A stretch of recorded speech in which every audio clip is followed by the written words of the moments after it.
दोस्तों, समय की मांग है कि भारत में भी टीचिंग की दुनिया अब अपने कदम बहुत तेज़ी से डिजिटल की तरफ बढ़ा रही है। दोस्तों, अब ऐसा नहीं है कि कोविड समाप्त हो जाने के बाद सारी चीज़ें पहले जैसी हो जाएंगी, खास तौर पर टीचिंग के क्षेत्र में। तो यहाँ पे ये जानना बहुत ज़रूरी है कि चाहे स्टूडेंट्स हो या टीचर्स, हम लोगों को ऑनलाइन टीचिंग के लिए तैयार रहना चाहिए। तो आज के इस वीडियो में हम लोग यही जानेंगे कि ऑनलाइन टीचिंग के क्या फ़ायदे हैं और क्या नुकसान हैं। साथ ही साथ इस वीडियो में हम लोग ये भी जानेंगे कि ऑनलाइन टीचिंग के समय किन किन बातों का ध्यान रखना चाहिए। तो चलते हैं, वीडियो को शुरू करते हैं। तो यहाँ पे सबसे पहली बात जो निकल के आती है वो ये है कि ऑफलाइन में क्या होता है, टीचर्स स्टूडेंट्स को सिलेक्ट करते हैं। बहुत जगह आपने देखा होगा, इंटरव्यू होता है, एंट्रेंस होता है, उसके बाद स्टूडेंट्स का उस स्कूल में एडमिशन होता है। तो वहाँ पे क्या होता है, टीचर अपने अकॉर्डिंग, अपने हिसाब से बच्चों को सिलेक्ट करते हैं और फिर उनको टीचिंग करते हैं, उनको पढ़ाते हैं। लेकिन ऑनलाइन एजुकेशन में ऐसा नहीं है, यहाँ पर बच्चे टीचर को सिलेक्ट करते हैं। तो ये बच्चों के लिए बहुत अच्छा प्लस पॉइंट है, कि वो अपनी क्षमता के अनुसार, अपनी नॉलेज के हिसाब से जो उनको तरीका अच्छा लगे, जो मेथड जिस टीचर का उनको अच्छा लगे, उनसे वो लोग पढ़ सकते हैं।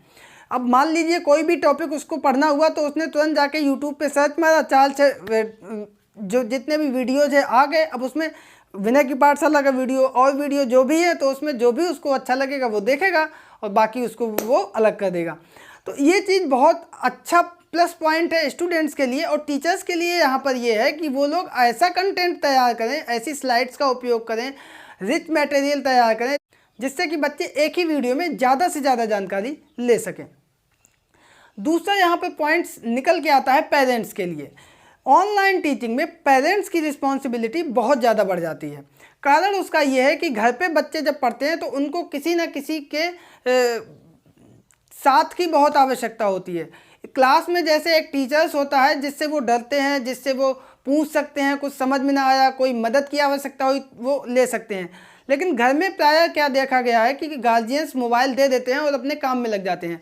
उसके कई नुकसान हैं। एक तो उसका मिसयूज हो सकता है, वो लोग गलत चीज़ें देखने में ज़्यादा समय निकाल सकते हैं। और दूसरा, अगर उनको कोई सहायता की आवश्यकता हुई, कोई मदद की ज़रूरत हुई, तो वो उनको देने वाला कोई नहीं होता है। कई तरीके के प्रोजेक्ट वर्क ऑनलाइन क्लास में दिए जाते हैं, तो अगर आप हैं वहाँ पर तो आप उनकी मदद कर सकते हैं और उनके गार्जियंस की तरह आप उनकी देख रेख भी कर सकते हैं। तो यहाँ पे बहुत ज़रूरी है, अगर आपको कोई काम भी है तो आप साइड में रखकर अपना काम करते रहिए और उधर ऑनलाइन आपका बच्चा जो है, भाई हैं आप या आप माता पिता हैं, जो भी हैं, तो वहाँ वो जो है पढ़ाई करता रहेगा और आप अपना काम भी साइड में करते रहेंगे। तो ये बहुत ज़रूरी है। गार्जियंस की रिस्पॉन्सिबिलिटी बहुत बढ़ जाती है कि वो घर में भी जिस कमरे में बच्चा पढ़ रहा है उसमें जो है क्लासरूम की फीलिंग बच्चों को देने का प्रयास करें। अब बात हम लोग कर लेते हैं हार्डवेयर की। तो यहाँ पे अगर बच्चा है तो उसके लिए मोबाइल फ़ोन और उसकी स्क्रीन में अगर संभव हो तो थोड़ा सा इतना करें कि जैसे ब्लू लाइट इफ़ेक्ट जो होता है, ब्लू लाइट आती है मोबाइल की स्क्रीन से, तो उसको बचने के लिए protection glass, blue light protection glass का उपयोग करें, या फिर चश्मा आता है जिससे ब्लू लाइट आँखों में ना जाए, उसका प्रयोग करें।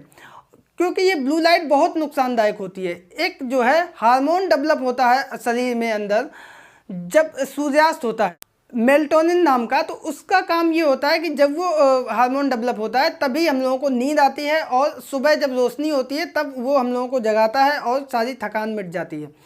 अब ये क्या होता है कि जब ये ब्लू लाइट आंखों में पड़ती रहती है तो हम आंखों को या शरीर को ये एहसास ही नहीं होता है कि रात हो गई, तो वो हार्मोन नहीं आता है और वो जो है या रात में 1 बजे 2 बजे जो भी है उसका स्लीप वेक जो साइकिल होता है वो डिस्टर्ब हो जाता है। उसकी वजह से क्या होता है, ना तो हम लोगों की नींद पूरी हो पाती है, ना ही हम लोगों की थकान मिटती है, और इसका रिजल्ट ये होता है कि सिर दर्द, चिड़चिड़ापन, ये सारी चीज़ें हम लोगों को, और पूरा दिन हमारा जो आगे का वो भी खराब हो जाता है।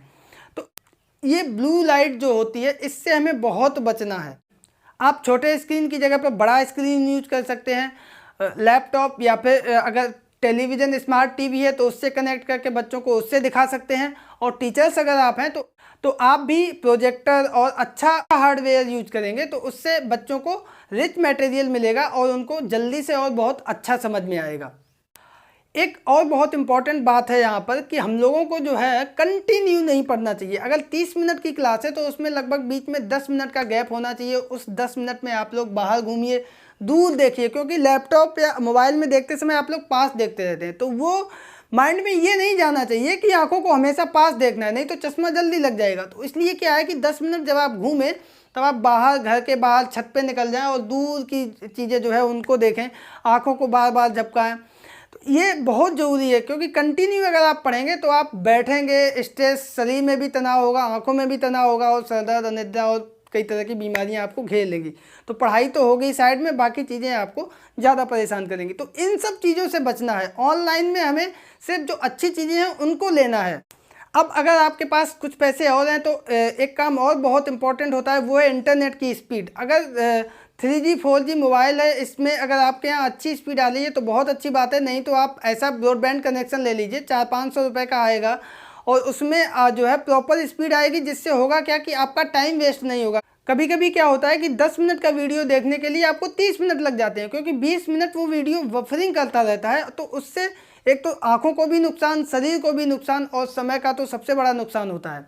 तो इसको, ये बहुत ज़रूरी है, क्योंकि पढ़ाई ऑनलाइन हमको करनी ही है। तो और हम लोगों को अगर पढ़ाना है तो भी हम लोगों को ब्रॉडबैंड कनेक्शन जिसमें अच्छी इंटरनेट की स्पीड आ सके उसका हम लोगों को उपयोग करना चाहिए। तो उम्मीद करते हैं कि आप लोगों को बहुत सारी अच्छी जानकारी इसमें मिली होगी। अगर जानकारी अच्छी लगी तो दोस्तों के बीच में शेयर अवश्य करें। बहुत बहुत धन्यवाद।